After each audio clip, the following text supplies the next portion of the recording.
Okay, here we have a model of the city of Jerusalem at maybe around the 67 AD, before its destruction in 70 AD. And we want to look at a few points here on the map. As we look here, we see these area with these walls here. And this was what was referred to as the city of David. That is the old city of Jerusalem. And this would have been the Jebusite city that David took. And then on this area is near the Gihon Spring. And then we have the Herod's temple that was built in the first century, beginning in the first century BC and ending in the first century AD. Here on top here is commonly referred to as a royal stoa.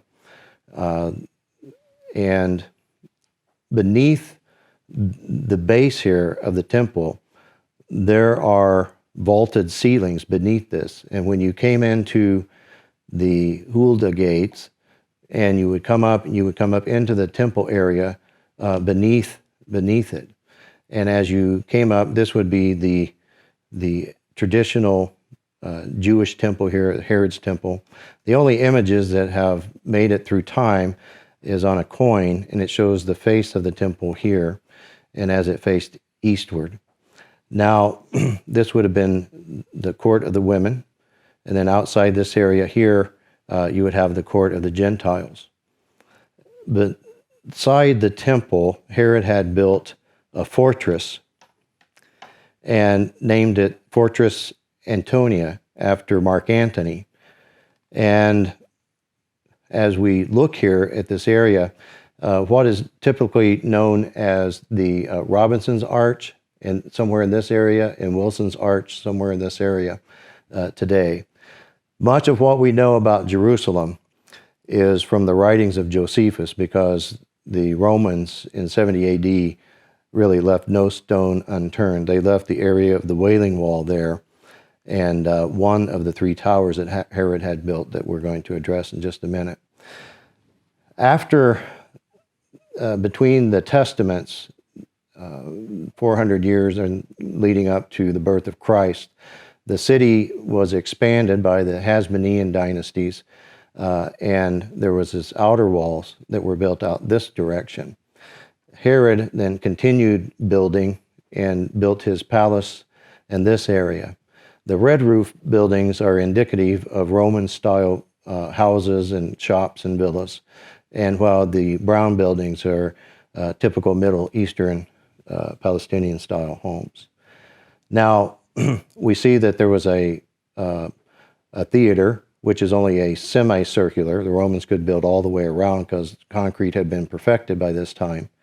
And so we just see a semicircular theater here. And as we look at Herod's palace, Josephus wrote that the stones were imported and they were brilliant white all the way inside the temple area. And so this structure here was marbled tiles that were between these two structures with pools and gardens and trees and orchards. And then adjacent to his palace, he built 3 towers, and you can see the defensive nature of the palace area. This tower he named after his brother who preceded him in death. He named it Phasil. And then he named this tower Miriami, after his wife Miriami II, whom he had murdered. And then this tower, Hippicus. When the Romans destroyed Jerusalem, they left the Wailing Wall and this tower here, which is today known as the Tower of David. The base, if you go there today, is the original Herod's structure, and then the Crusaders rebuilt the top of it during that time. Now, if you look over here, from the writings of Josephus, the Tomb of David, and I left these roofs white so we could identify as what is believed to be the area of Caiaphas' palace. This is the gate of the Essenes. The Essenes are the ones who are in the area of Qumran. They had a special quarter, the Essene quarter.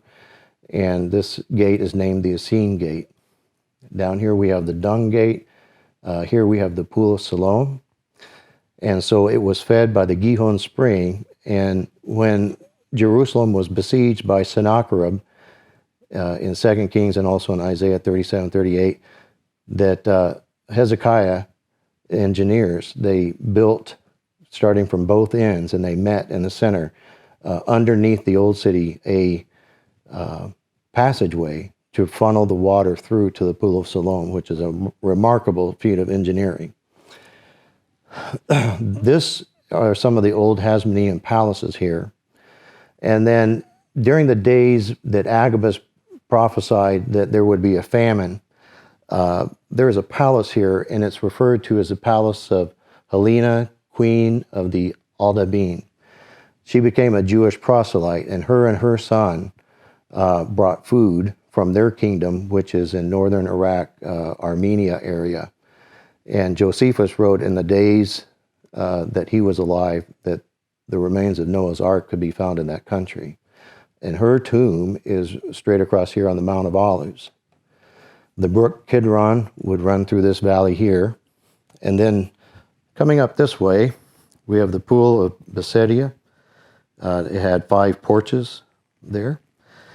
This wall, this outer wall right here, typically all the models you see will have a little crook here. And this is the traditional site of the Holy Sepulchre that's referred to as, and the Church of the Holy Sepulchre is in this area.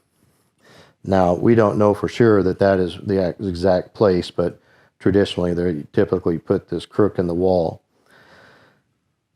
So then this outer wall here was built sometime between Jesus' death and probably 66 AD, and it could have been possibly in preparation of the Jewish revolt. There are 2 theories. One theory is that the wall only came out about this far, and that's common with British archaeologists. But Israeli and American archaeologists believe the wall to go farther out, and there have been found remains of the wall out as far as in this area. There was a tower on this wall, somewhere situated, where you could see the Mediterranean Sea, according to Josephus. So as we see here, the city at its height, then all of this was basically scraped by the Romans, and then everything was rebuilt on top of it. So today, to say this is the path that Jesus took to Golgotha, we don't know.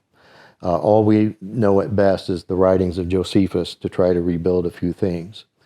And some things have shown up in archaeology, but again, we rely heavily on those writings of Josephus.